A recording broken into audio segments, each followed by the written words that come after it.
বল চলে যায় তবু তেজ কমে না, এই কথাটা সঠিক মানে প্রাক্তন মুখ্যমন্ত্রীকে। বারুইপুর কাণ্ডে প্রতিবাদ মিছিলে মমতা, মেজাজ হারিয়ে সাপাটে চড় মারলেন এক ব্যক্তিকে। বালিগঞ্জ ফাঁড়ি থেকে হাজরার দিকে যখন যাচ্ছিল এই মিছিলটা, তখনই ঘটে এই ঘটনা। ভিড় নিয়ন্ত্রণ করা ব্যক্তিকেই সাপাটে চড় মেরে ফেললেন মমতা। যাকে মেরেছেন সেই বেচারা মমতাকে ভিড় থেকে রক্ষা করার চেষ্টা করছিল, কিন্তু প্রাক্তন মুখ্যমন্ত্রী মেজাজ হারিয়ে তাকেই চড় মেরে বসলেন। সবকিছু হারিয়ে নিজেকে ঠিক রাখতে পারছেন না দিদি। আগে যা করেছেন আর করবেন না, মানুষ বহুত রেগে আছে। এমনি দিন থেরাপি দিচ্ছে তো ওইগুলো ছাড়ুন, আগে যা যা করেছেন সেই সব ভুলে যান। এখন বয়স হয়েছে, তীর্থস্থানে ঘুরে বেড়ান, কারণ আপনি এই জীবনে যে পাপ করেছেন সেগুলো প্রায়শ্চিত্ত হয়তো এই জীবনে আর হবে না। আপনাদের মধ্যে সবাইকে বলছি, 15 বছর ধরে যা করেছেন সব ভুলে যান।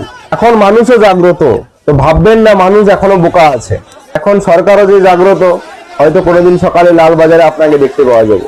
মানুষ এখন শান্তিতে থাকতে চায়, কিন্তু দুষ্টুমি করবেন না।